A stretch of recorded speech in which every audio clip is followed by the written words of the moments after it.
Okay. All right. Hello and welcome to today's video where we're going to be talking about why any spiritual, self-help, personal growth, personal expansion tool that we are trying to use, that we want to help us improve our experience of life, that is asking us to deny our humanity. So any spirituality, personal goals, spirituality, self-help, self-improvement, therapeutic, any of these things, healing modalities that are asking us to deny our emotions, that are asking us to deny our physical bodies, that are asking us to deny our thoughts, that are asking us to deny our identities, that are asking us to try to transcend any part of the human experience, our thoughts, are only ever going to lead to chaos, okay? Because the reality is, divine timing on this topic for me today, thank you. Oh, good, I'm glad.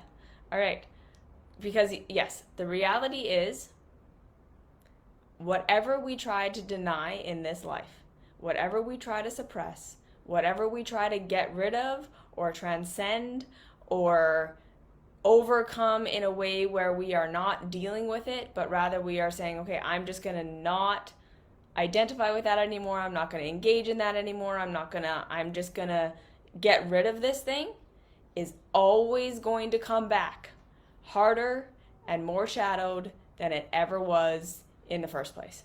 Okay? Pretty much, we sort of have to understand that anything that arises in this life is like a cork. And the more we try to hold it underwater, the more we try to bury it and get rid of it, the higher and stronger and more intense the ricochet effect is going to be. Pretty much, generally speaking, 99.999% of the time. Of course, there are exceptions. I know I'm speaking in kind of like absolutist terms here. But generally speaking, as far as trying to get rid of parts of our humanity and parts of our experience go, there are no spiritual self-help personal growth tools that are actually going to help us accomplish this. Rather, they are usually going to give us the ability to suppress and deny and get rid of and feel good for a short period of time. And then there's going to be, like I said, that ricochet effect where everything comes back harder and stronger. And usually we are then told that we failed and we did the technique wrong, and it's because we are weak or we are flawed in some way, and that the solution is to do more of the thing that we were paying someone to teach us how to do. The solution is more seminars, more books, more sessions, more whatever, so that we can fix that broken thing in you that's making it so that you can't just transcend these things forever. And so we get on these loops of trying to get rid of these parts of ourselves, trying to get rid of our negative emotions, trying to get rid of our negative experiences, trying to get rid of, like I said, parts of ourselves, our thoughts, how we're feeling. We fail at it. It comes out even stronger as shadow. We feel even more shame and more guilt about the thing that we just did. We're told, yeah, you should. It's your fault. You were weak. You didn't do it right. We feel shame and guilt about that. We're told to have shame and guilt about that. And then we're sold even more things that don't work and continually feeding this cycle. Okay, so I want to say a little bit about where I'm coming from with this subject today. Because again, I've been in this industry of self-help and personal growth and spirituality for pretty much my entire career. I've been in this work for the better part of the last 15 years. So I've seen a lot of the trends. I've seen a lot of the patterns. I've watched a lot of people do a lot of things. And I've seen the long-term results and the long-term effects of what people have done versus just the first, 6 weeks or 6 months of people doing these extreme fasts or these extreme spiritual techniques or whatever it is.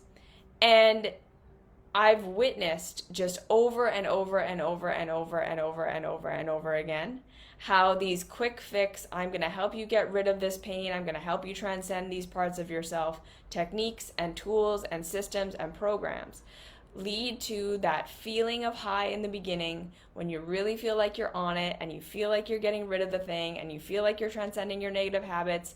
And it really does, for a while, help you, not feel your negative emotions or not engage in your self-sabotaging, coping, numbing, scapegoating behavior.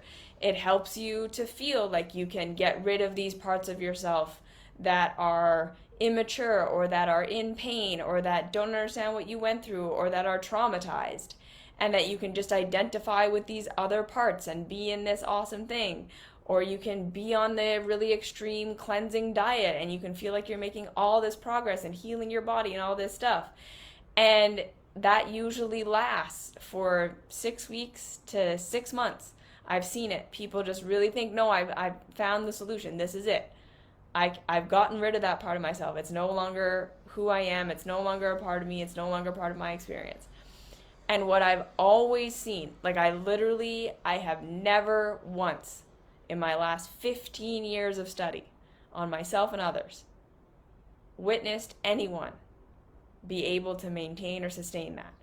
But then even more than that, I've never witnessed anyone who didn't then have an extreme backlash to whatever extreme thing they did.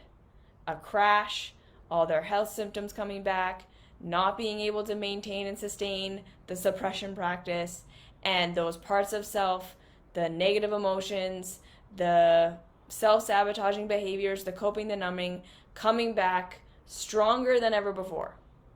And then, like I say, watching as this reinforces for people that they are shameful and guilty and bad and wrong and broken. It reinforces for people that it is the scapegoating, the numbing, or the self-sabotaging behavior that is the problem that we need to get rid of.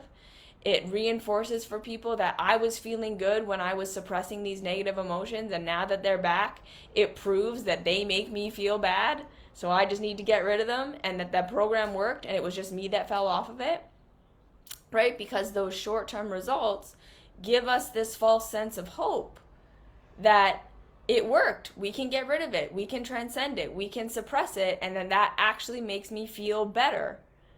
And then again, the whole trigger of it's just you.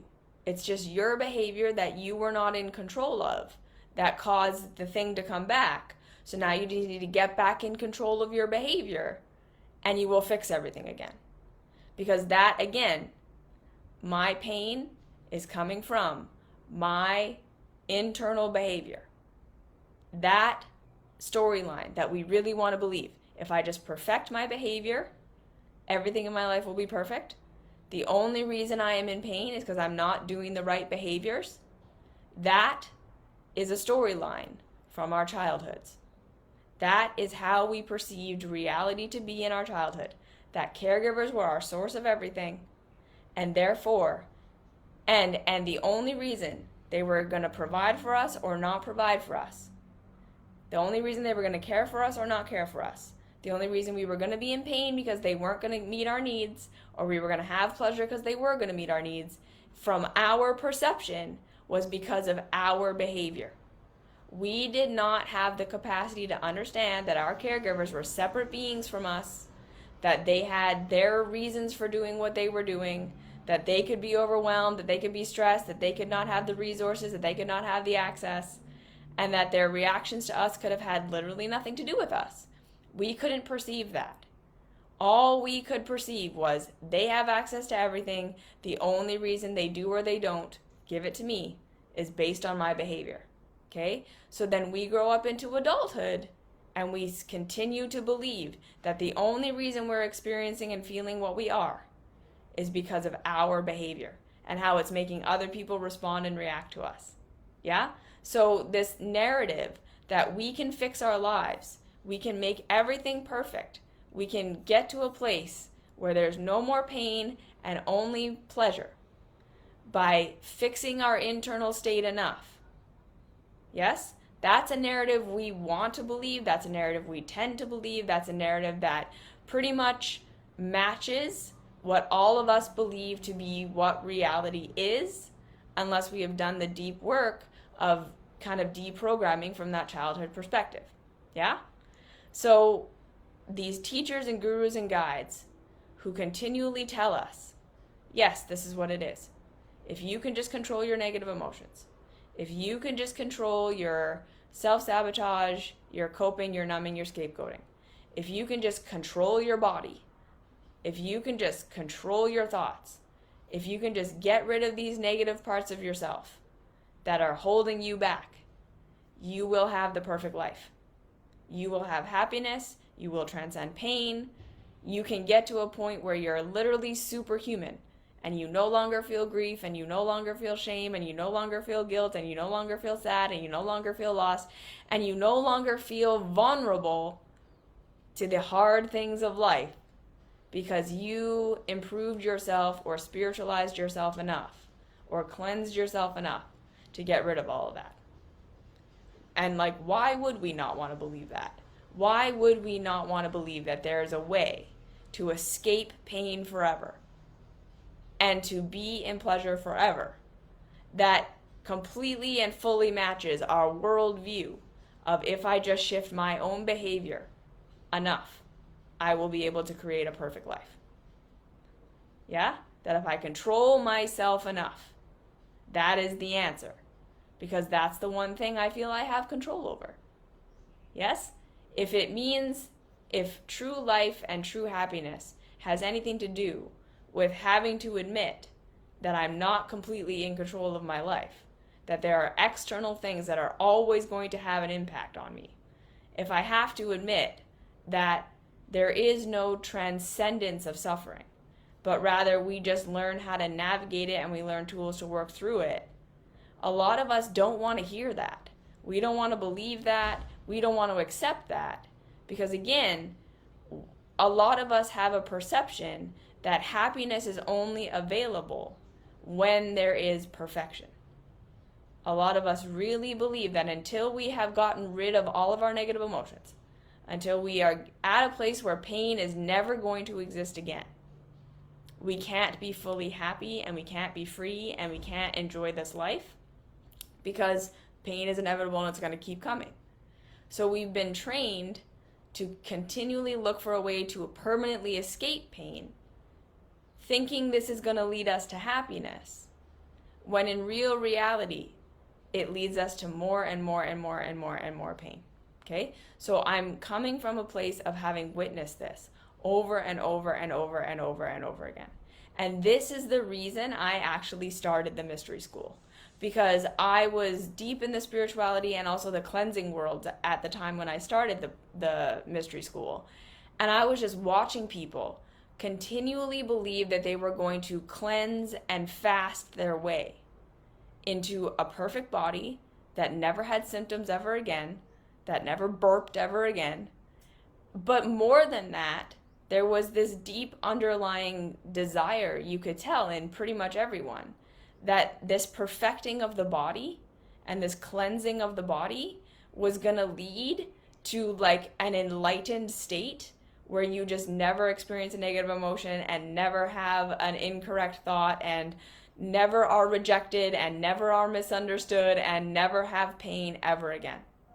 There was just such a deep correlation with this, I'm going to purify myself through these really extreme modalities, like watching people do long juice fasts and long water fasts and get like super nitpicky about literally every little morsel of food they put in their body and navel gazing to the point of like obsessing over every little thing the body ever did. Like, my hair seemed to like go in a different direction today. Does that mean that I'm still toxic and I need to do a 90-day water fast? Like, people were getting to these places and I just kept thinking, this isn't sustainable, number one. Like, people who are doing these extreme things in this extreme pursuit of cleanliness, thinking that this cleanliness is going to equal this perfect life, was causing more pain than it was solving. it was a really good distraction. Like I could really have compassion for the people who were doing it, because I could understand, right? Like people who were doing these things were coming from a place of deep pain. It was anyone who's willing to do anything that extreme for that period of time, you can pretty much assume that there's some deep, not, something is not great going on inside, right? They may have had physical symptoms that are really painful and they don't know how to deal with them, and medical solutions aren't a thing, and they distrust the medical system and the diet system for good reason, because they are very corrupted, and there's emotional pain and all of these things that people have gone through that a lot of the time people really had no awareness of how to heal and how to fix in real reality. So we were just hyper focusing on becoming fruitarians or becoming breatharians and fasting and doing all these things. And I was like, this is not gonna work. This is not ever gonna work. And then within like the spirituality realm, because again, when I first started my YouTube channel especially, I was really into more spiritual content. And those communities, again, were constantly kind of coming to me and being like, you clearly just don't get it. You clearly just don't understand. Because you keep preaching that we need to feel our negative emotions and we need to make room for them and we need to listen to them and we need to process them and that there are no bad parts of self. But you're wrong. Like, we can just get rid of our negative emotions and we can just get rid of the parts of ourselves that cope and numb and sabotage, because they are bad and they do cause us pain. And they are the problem, and the solution is just get rid of them. And then there was so much, you just obviously don't know how to manifest, or you just don't know how to think positively, or you're too much identified with your ego, and that's what your problem is, and you need to meditate more and all this stuff. And I was like, okay, I get it. Like, I understand wanting to get rid of these things. I understand transcending them, wanting to transcend them. But again, I was just watching people over and over and over again try to transcend these things and be on their super high vibes only, manifesting only positive things, vision boarding, plant medicine journeying, thinking they could do 1 or 2 spiritual sessions with a shaman and then that was going to clear everything for them, and they were going to, clear all their past karma, and that was going to be what does. And they did these things over and over and over again, constantly finding that they crashed and they went back to their negative habits, and they would disappear from the internet for 6 months and then come back and be like, don't worry, I lost myself to it, but I'm back at it again. And it was just these circles round and round. And I kept thinking, like, is it that I don't get it, or is it that this just isn't working, right? Like, because I get it. You feel good for a little while. You feel like it's working for a while.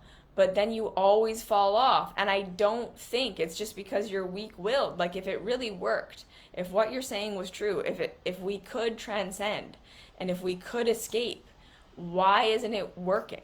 Like, it works for 6 months until your white-knuckling becomes so exhausting that you can't keep it up anymore, is not working. You see what I mean? People continued to have just like this short-range vision that if it gave me results for a short period of time, that means it works. And I kept thinking, no, if something works, it should work forever. If something really works, you shouldn't have to fall off and get back on and fall off and get back on and fall off and get back on. It should just work, right? Like if your computer only worked for 6 weeks at a time and then you had to replace it every 6 weeks, you wouldn't say your computer works. You would say, my computer is broken. My computer, this doesn't work. I have to keep fixing it every 6 months.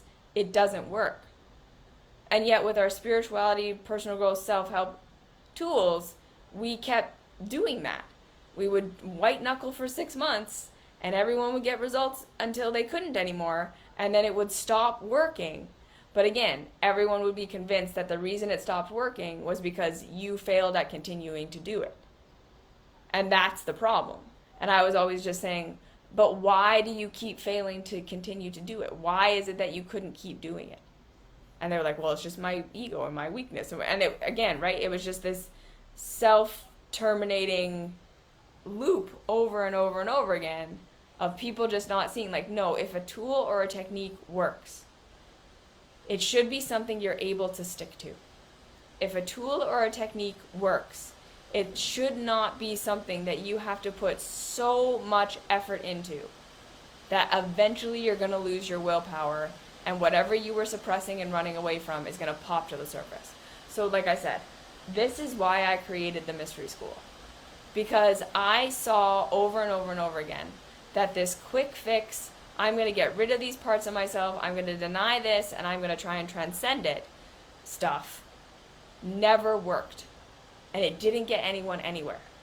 And I realized in my own journey with myself and working with clients and working with other people that true healing and the capacity to have, peace and joy in the process of life was so much more about, yes, learning how to actually process the things that we've been through. Sorry about the noise if you hear. It's just like a little bit of a torrential downpour right now, but I'm sure it'll clear up in a second. But I'm sorry if it's loud in the background for a sec.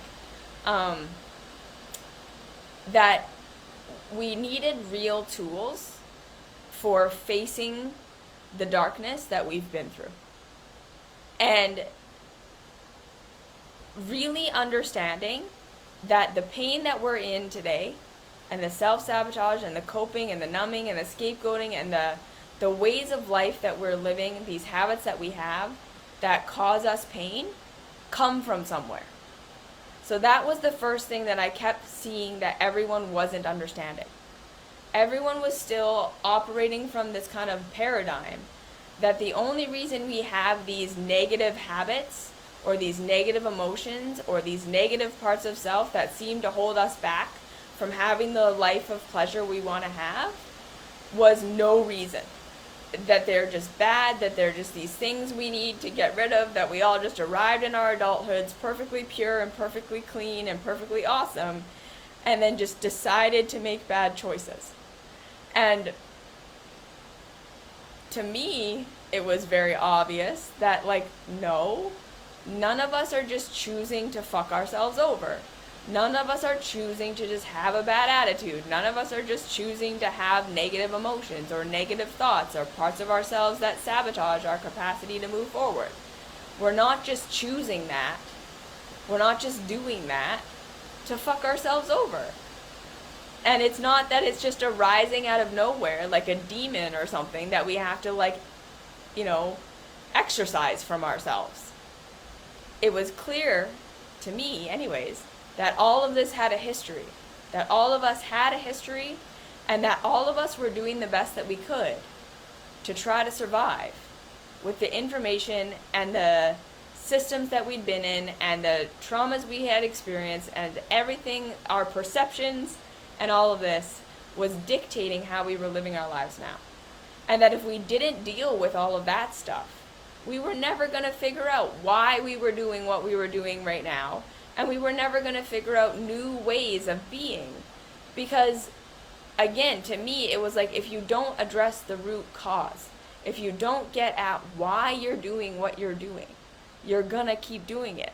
Because you're doing it for a reason. And if you don't understand the reason, you can't come up with a new way of getting those needs met, of making yourself feel safe, of getting the results that you're wanting, so that you can replace whatever harmful, negative outcome behavior you're currently doing, right? It was clear to me that you don't just get rid of stuff. You replace it with new, better things. You don't just get rid of pain and trauma. You have to actually process it. You have to deal with it. You have to work through it. And you have to usually work through it on a mental, emotional, and spiritual level. And physical. It's not just about thinking your way out of your trauma or thinking your way out of your habits. That we need to deal with these things on all the layers. So the first curriculum in the mystery school is the deep tissue cleansing curriculum, where I really am teaching people to scale way back on the physical cleansing stuff so that we can actually meet the body's nutritional needs, first thing. Meet the body where the body is actually at, and we can do the emotional, mental, and spiritual processing that needs to be done so that we're not just hyper fixating on the body. because the body is not the one thing. And there's no amount of cleansing the body that's going to make us feel like we're in heaven all the time. And I witnessed as people, again, just brought their bodies so far on the cleansing thing, but didn't bring their minds and didn't bring their spirits, and therefore they always went back to what they were doing before. And so that's why I made that first curriculum. And then the second curriculum is all about your history and going back into your childhood and into your past so that you can unpack and understand with compassion and understanding why you have the habits you have right now, where you developed them, how you were mistreated, how you didn't get your needs met, so that you can start to figure out what your needs actually are and why your past was painful. You can figure out why you're self-sabotaging yourself in certain ways, and maybe it's because you really don't want to do that thing, but you got trained that you had to, right? Like, there's so much complexity in this. And that's why I just kept thinking, like, these quick fix things are never going to work because they don't address any of the root issues. And so long as we're not addressing the root issues, so long as we're continuing to think it's just my negative emotions, it's just these bad parts of myself that are causing me all my pain and I just need to get rid of them, we are going to be stuck. Okay? And then the third curriculum in the school is all about looking at society. So we looked at our past, we looked at our bodies, we looked at our histories, we looked at our families and all of the things where that came from. And then from there, we start to look at the greater picture. We start to look at society in general, and we start to look at where all the indoctrination that has caused a lot of us to have the pain that we have and to have the problems that we have came from. That it wasn't even just our families, it wasn't us, it wasn't our families, it's society in general, and all of these ways in which how we get our needs met in society today are really antagonistic to what we need as human beings. And the more we can understand that, the more we can see that, the more we can see the patterns and how trying to fit in and trying to do what everyone wants us to do is often the thing that's causing us our pain, we can start to have even more compassion for ourselves and more softness for ourselves and less trying to get rid of parts of ourselves and trying to fix ourselves through self-improvement and more meeting our needs. Because to me, from what I've seen in myself and others, the real way to make life feel good is to stop trying to transcend ourselves, to stop trying to get rid of ourselves, to stop trying to be something we aren't, thinking that if we perfect ourselves in some externally defined way, that this is going to give us the pleasure we want. And it's like, no, the thing that you want is to have your needs met.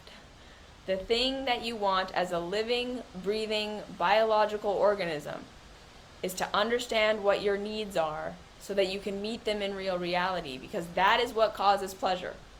And to not have our needs met is the thing that causes us pain, right?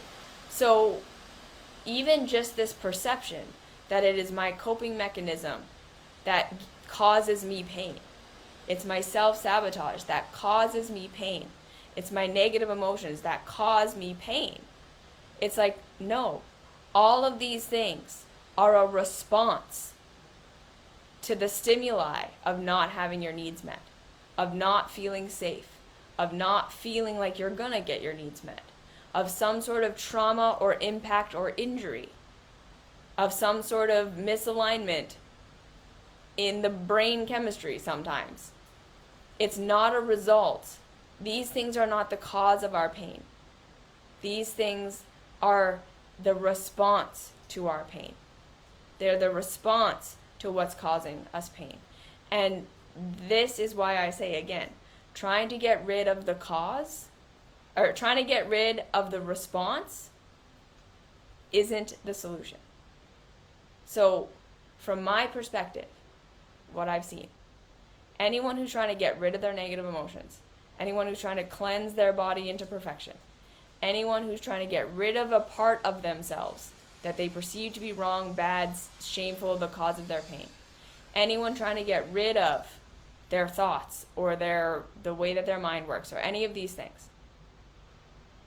It's exactly like putting your hand on a burner and feeling the pain, that singeing pain of the burning of your hand, and saying, I need to get rid of my pain receptors because they are the thing that are causing me pain. If I could just get rid of these pain receptors, if I could just numb my hand enough, if I could just deny that the pain is happening, everything would be fine. Everything would be perfect. The thing that's fucking this whole thing up is the fact that I'm feeling this pain. So what do I need to do to make it so that my hand doesn't hurt anymore? What can I fix about the hand so that there's no more pain? But the thing is, if we actually got rid of the pain, if the hand stopped feeling pain, would everything be great in your life? No. If the hand stopped feeling pain, what would keep happening is that you would leave your hand on the burner, so much so that the hand gets so damaged that you cannot use it anymore. That's what would actually happen. The pain in your hand is not your problem. The pain in your hand is the fact that your hand is on a burner and it is being destroyed by the heat. The actual solution to that is to realize, why is my hand in pain? Why is there pain as I leave my hand here? Even though everyone else has their hand on a burner and everyone else says this is what I'm supposed to be doing, and it feels like I'm failing, that I can't keep my hand there because the pain keeps happening. What's actually happening here? Oh, the problem is not my hand. The problem is not the pain. The pain is a response to the degradation that is happening because my hand is on a burner. The heat is destroying my flesh. It's destroying my bone. And if I keep it there, I'm going to lose function of the hand. That's what's actually happening. So the real solution is take my hand off the burner. But now my hand is scarred and it's all charred up because it got burned. There's tissue damage that happened. So taking the hand off the burner doesn't solve the problem either. Right? We have pain still. We have damage still. We have all these things that we now need to clean it. We need to disinfect it. We're going to have to maybe get some surgery, do whatever we need to do to fix the tissue. And then it's going to take time for that tissue to heal and to regenerate. And that's going to be painful. And we're going to realize, right, that there's going to be a lot of instinct to want to get rid of that pain. We're going to want to numb it. We're going to want to cope in some way to distract ourselves from that healing pain. We're going to feel like something is terribly wrong because it hurts, even though the healing process is just something that hurts. And then again, if everyone around you has their hand on a burner and is telling you that that's the way to have a successful life, and now you've taken your hand off the burner, you're looking at all the damage. They're not even seeing the damage. They're like, yeah, look at me. I can hold my hand on the burner for much longer than you, and everything is fine, because they're not seeing the damage that's happening. They're in their phase of they've taken the painkiller, right? And so their hand doesn't feel anything, and they're like, everything is great.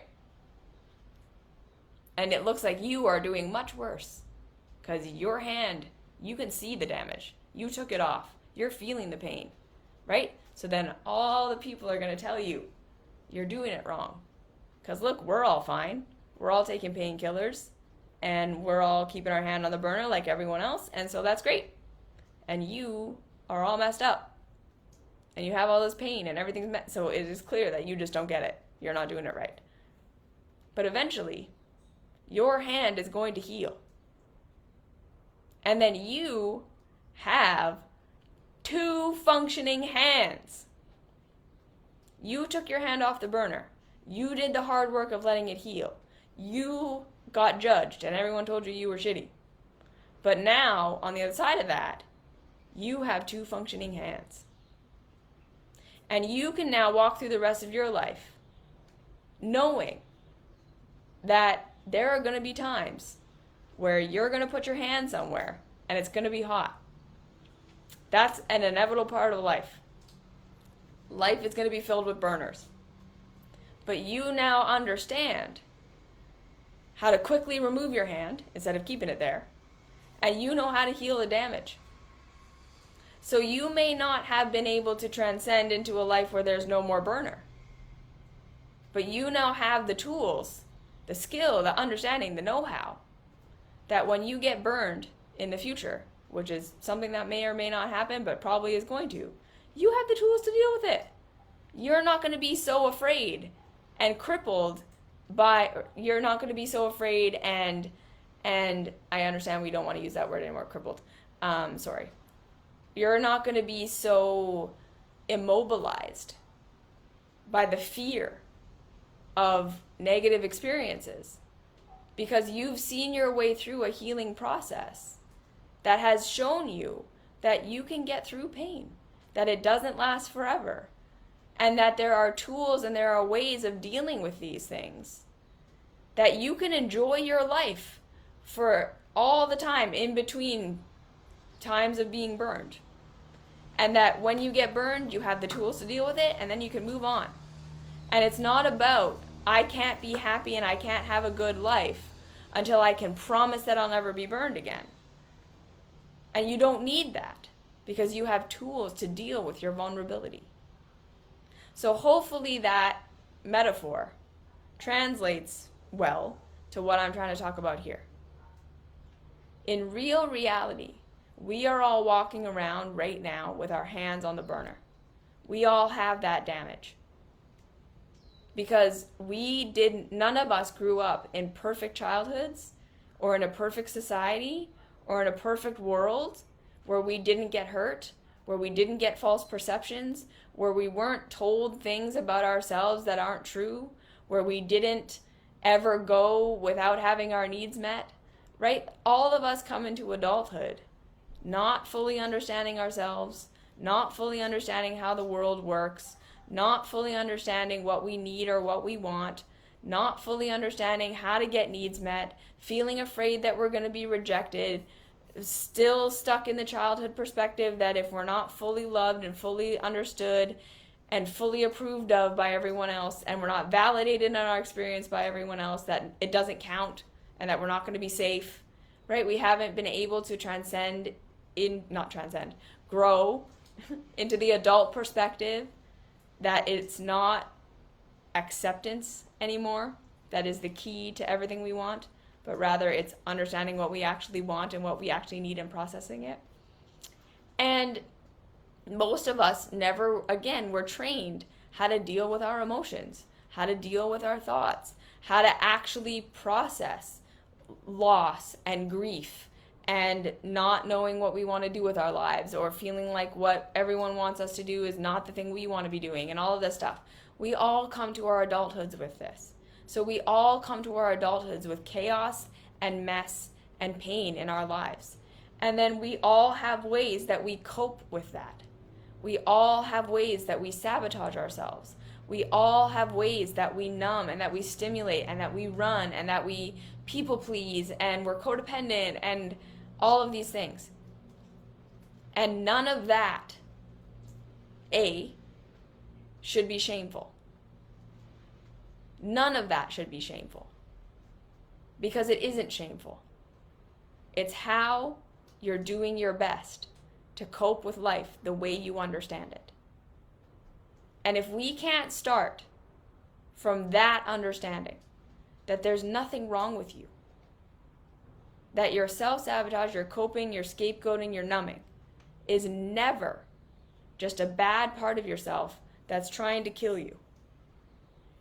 It's how you learned to keep yourself safe or to get your needs met in the only ways you know how, within a world that is not set up to be a safe place for you.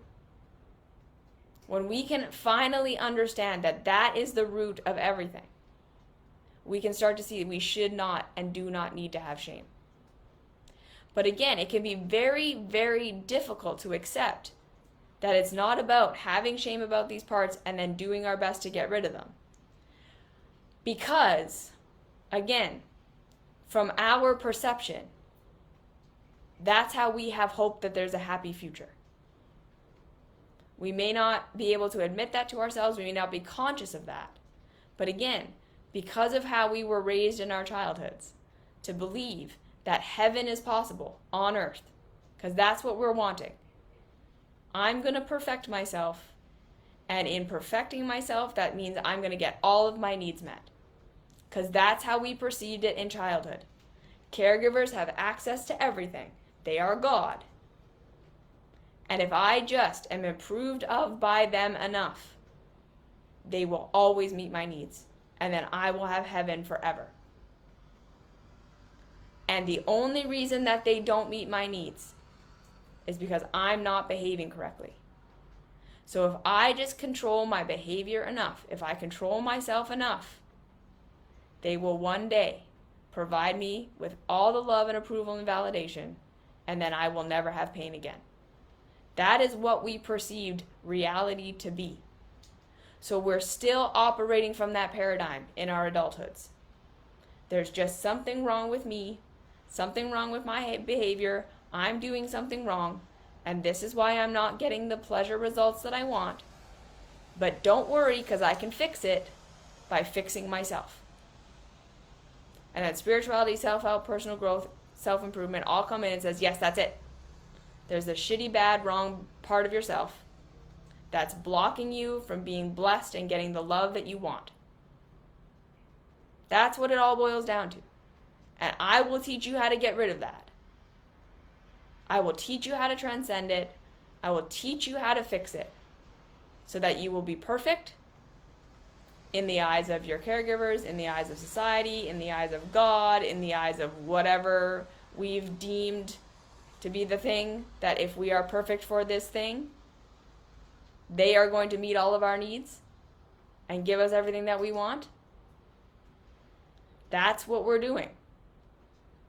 So we're constantly trying to perfect ourselves, thinking if I just get rid of this thing that's blocking me from being loved and approved of by the people I want to be loved and approved of, I will then have all my needs met. That's what we think. We're not thinking it consciously, but that's what we believe in our bodies. So then we just think any part of myself that gets me rejected, that doesn't align with what people want, is an existential threat to me. I need to get rid of it. And so, like I said, it's really hard to let go of this idea that if I just shame, blame, and guilt myself enough, I can get rid of these bad parts of myself. And then I will be acceptable and approvable and lovable. And in that, all of my pain is going to go away. It's really hard to let go of that. Because the adult perspective shows us that that doesn't exist. That perfect heaven doesn't exist. That we're never going to have perfect alignment, perfect emotional poise, a perfect job, a perfect relationship, a perfect body, so that circumstances are such that we never get hurt again, that we never have pain again, that we never go without having our needs met ever again. That's what we're really letting go of when we get on the self-love path. And I think this is part of the reason why this self-love path is so difficult. Because in order to really have compassion for ourselves and say there's no bad part of me, we are also then saying, which means I have to let go of the idea that I'm going to fix myself to finally be approved of, right? That the problem is that I'm just not being approved of. I'm not being validated. I'm not being loved in the right ways because there's something wrong with me. And it is that lack of love and approval that is the only reason I am suffering. Right? We've talked about this a lot. We talk about this so much in the mystery school, that our desire to be approved of is coming from this root experience that we had in our childhoods, that approval equals getting my needs met. We're not even seeing, I want to get my needs met. I don't want to be antagonized. I want to be happy in my job. I want to have good results from the things that I'm doing. We still just think, if I'm in pain, it's because someone is rejecting me. It's because I'm doing something wrong by someone's standard. And sometimes this isn't true. right? We can have pain in our bodies that we don't have control over. We are going to feel pain when someone we love passes away. And that has nothing to do with whether someone approves of us or not. We are going to experience not being able to meet our own needs. We're going to experience not being able to reach our goals. We're going to experience times where circumstances are such that they just suck. And there's no amount of approval that's going to change that. And there's no amount of fixing ourselves that's going to change that. And so the harder we try to fix ourselves and figure out what's wrong with me, the more we're giving ourselves hope that we can get rid of these things by perfecting ourselves. But the more we're also running away from the real reality that we need to learn to process these things, to deal with them in real life, and to work through them, and then to find the joy that does exist. And that's the real solution. So again, this self-love path, what are we really letting go of? The idea that we're going to perfect ourselves enough that we never feel pain again. And that is the promise that pretty much every other spirituality, self-help, and personal growth technique promises you. At the end of the day, if you really, really dissect, what are you being sold in the spirituality, self-help, and personal growth world? You're going to find over and over and over again that the root message is follow this program, do this protocol, do this thing, because it will fix you. It's going to fix that broken thing about you. And then you will never have pain again. You will transcend. But it's all giving you tools to try to numb the symptom, to suppress the symptom. And it's not looking at the root cause. It's not looking at where the pain is actually coming from. It's not looking at what your needs actually are. It's not looking at your trauma. It's not looking at your past. And therefore, that numbing agent is always going to wear off. And then the pain is going to feel extra intense. And then your need to cope, numb, and scapegoat to try to escape that pain is going to be extra intense. And you're going to feel like it was you that failed, instead of realizing, no, you just were sold a painkiller. You weren't sold a solution. And then you're going to realize that the solution is to take your hand off, and then you have to look at the whole thing. You have to do the healing journey. You have to be different from everybody else. And then you have to embrace that you're never going to be perfectly safe from a burner ever again. That now you just have tools to heal and tools to avoid some things, but there is no heaven. And then learning how to live for results instead of living for approval. Because again, a lot of us are doing exactly what we need to be doing in life to get good results, and we don't feel it because we keep expecting that we should be approved of. We're not looking for the results of what we're doing. We're not looking for the results of our diet. We're not looking for the results of our work that we're doing in our relationship. We're looking for someone to say, good job, you're doing it right. Good job, you're doing it right. Good job, you're doing it right. Because we think that is the thing that makes our results real. We weren't trained to say, no, am I just getting good results? Whether anyone was ever to see this, right? If I did this alone in the forest, would I still have less symptoms and more freedom? Would I still have a more stable, secure connection? And if the answer is yes, we need to start to realize, okay, so approval doesn't matter. Approval isn't the thing. It's the results that are making me happy, not someone telling me good job. And if I wasn't getting these results and someone said good job, I would still have all my physical symptoms. I would still have the problems in my relationship. So yeah, I am being validated, but that doesn't equal a good life. That doesn't equal good results. And it's this whole mind warp of like, whoa, we need to start to live for what it actually is and not just what people say. And that's that shifting from the childhood perspective to the adult perspective, which is the whole mystery school curriculum.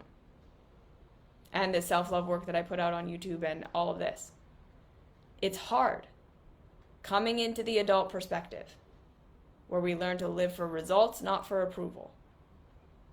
Where we learn to live for what are my actual needs, not what's wrong with me that I'm doing what I'm doing.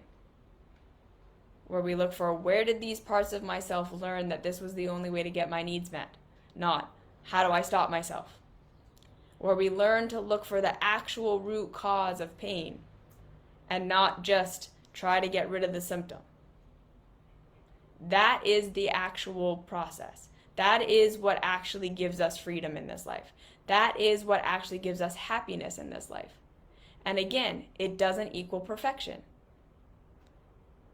We're never going to get to a place where we never have pain, we never have setbacks, we never have disappointment, we never have negative emotion, we never have a past trauma we got to deal with ever again. And that's hard for a lot of us to accept. We want to believe there's a heaven, and we want to believe that it comes from perfecting our own behavior. And we want to believe, again, that when we do the practice, we do the protocol, we do the fast, we do the whatever, and it works for a little while, and then it stops working, we really want to believe that that was our fault. We want to believe that that was proof that, see, the program works, this is a bad part of me, this is the bad behavior, this is the cause of my pain, and I just need to fix it because I felt better when I was not doing it or not identifying with it, or I felt like I had gotten rid of it for a while. And then it was just my stupid ego or my stupid weakness or my stupid whatever that got in the way, and I just need to fix that again. Of course, right? Of course we want to believe that, because then it means that perfect is possible, and that it's possible through something we have complete control over. It has nothing to do with circumstance. It has nothing to do with my past. It has nothing to do with any of these things that I maybe don't have control over. No, it's not that. It's all an internal thing. Of course we want to believe that. Of course we would rather blame ourselves than look at the bigger picture, because the bigger picture is more complicated. The bigger picture includes things that we don't have control over. And the bigger picture includes that we are going to be vulnerable to pain for the rest of our lives. And that true freedom doesn't come in getting rid of that vulnerability. True freedom comes in learning how to deal with that vulnerability. So again, I'm telling you, there is no escape from yourself. There is no bad part of you. Your negative emotions, your coping, your numbing, your scapegoating, it's all a response. It's a response to what is causing you pain. And the deeper you're willing to go on where that pain actually came from, what your needs actually are, how you can get those needs met in real reality, how you can learn different ways of communication, how you can support yourself in new and different ways, the better you're going to feel. And then at the same time, learning to accept those things we do not have control over. And this, I think, is the hardest part. We don't have perfect control over our bodies. We don't have perfect control over the people we're in relationship with. We don't have perfect control over the environment, over the economy, over our jobs.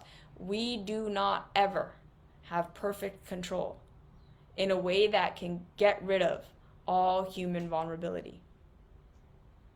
So as much as we want to control ourselves and believe that if we can just perfect our thoughts enough, the universe will only ever respond to us with good things, it's not true, right? Like, as an example, someone recently came to me and said, I'm constantly being surrounded by people who are just kind of like assholes, and I'm like, what is it in me that's attracting them?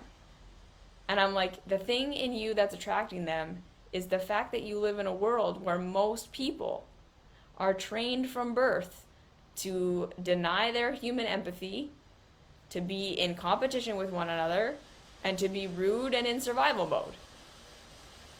It's a reflection of the world you live in. It's not a reflection of you. It's not, you are not attracting them. It's just, if that's how most people are, if you interact with people, most people are going to be like that. You can't make everything about yourself. Yeah? Now, if you're continuing to get into deep, intimate relationships with the same kind of person who treats you in a very similar way, you can start to say, okay, how does this person match the love map that I got in my childhood? How is this what is familiar to my nervous system? Some of that is me. Some of that is my patterning. And it's never again that you're just choosing to be in these terrible relationships because you want to fuck yourself over, or you're addicted to bad relationships, or you're addicted to chasing unavailable people. It's not that. It's that you learned that that's how love worked in your body. And that's what's familiar to your nervous system. So that's what you're always going to go for. And until you learn, again, to process the pain of not having your needs met, and love being something that was something you always had to chase, and learning how to elevate your self-esteem and your sense of self-worth, and going through the process of healing that to the point where you're able to make different choices in relationships, which are going to feel bad and weird and scary at first. It's not even going to feel good to pick a healthy love when you're used to an unhealthy love. Because again, different to our nervous systems is always worse than the pain we know. So convincing yourself to do something different is a process, right? It's that whole healing the hand. It's kind of ugly and painful. But eventually you will get to a place where you realize it was not that there was something wrong with me. It was that's what I was taught love was. And learning to heal that and everything that we made that mean about me. And then learning a new way is hard. And I just needed to be on my own side and be nice to myself and maybe get therapy or support in some way. That's what we're going to realize. And then we're going to realize for the rest of our lives, we're going to be vulnerable in love. Sometimes people are going to let us down. But we're going to know how to deal with that. We're going to know how to fix it. We're going to know how to move through it. Because we did it. Right? We didn't perfect ourselves to the point where now love is perfect. We perfected ourselves to be able to deal with and enjoy good enough love. To experience good enough love. And to enjoy good enough love.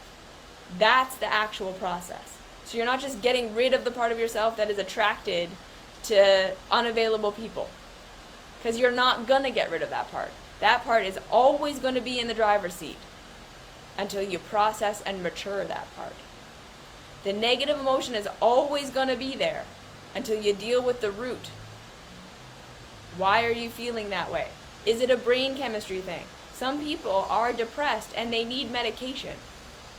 It's not anything necessarily that they're doing or not doing. And self-help isn't going to do anything about that. Sometimes the negative emotion is thought patterns that we're in over and over and over again. And we do need to learn different tools for learning how to have a different perspective. Sometimes it comes from deep pain that of the things that we've been through and the things we're trying to do right now that feel like shit. And we need to work through that and learn how to do something different. There isn't a short answer, but there's always a reason. There's always something that we need to point to that isn't just deny it to get rid of it.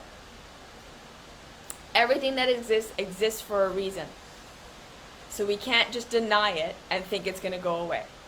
That's sweeping it under the rug until you have a giant pile under that rug, and eventually you have to lift it up and figure it out. Okay? So this is why. Anything that asks you to deny your humanity, your feelings, your sexuality, your body, your past, your history, your thoughts, to try to get rid of it or transcend it, is only ever going to lead to chaos. Because that means the root is not being dealt with. It's just going to fester and get worse, like the hand on the burner. So get support. Learn how to deal with these things. Grieve the fact that there is no heaven. Come to the mystery school. One-on-one coaching with me. There are so many different modalities that can help. Don't let anyone ever shame you for feeling the way that you're feeling or acting the way that you're acting. If there's ever a sense of you're just doing this to yourself and you need to stop because you suck, that person is not understanding you, you need to move on. I don't care if they're a therapist, I don't care how many credentials they have.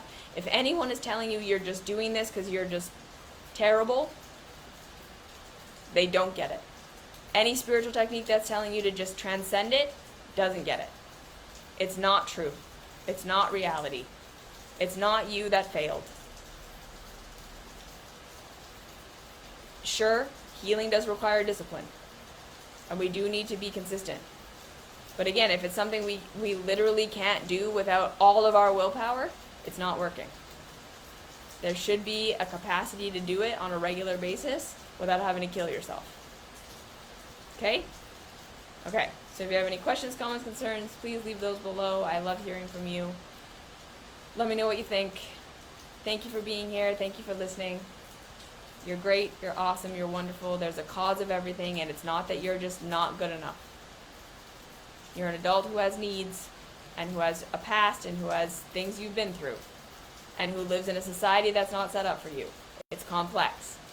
You're not going to purify yourself to get to a point of heaven, but you can make it so much better by learning how to deal with these things. And that's what your spirituality should be doing. Okay? Okay. So yes, that is that. Thank you for being here. I'll see you when I see you. Goodbye. And of course, join the Mystery School if that resonates with you. If this work resonates with you, Mystery School. It can be something that you use while you're in therapy. It can be something you use while you're working with another coach. It's a great foundation. It's something you can just work through on your own. It's very, very deep. There's a lot of information in there. It's practices. So yeah, have that. Check out my link tree if you want to coach with me. I have an intake form. You can check it out. And other than that, I'll see you later. Bye.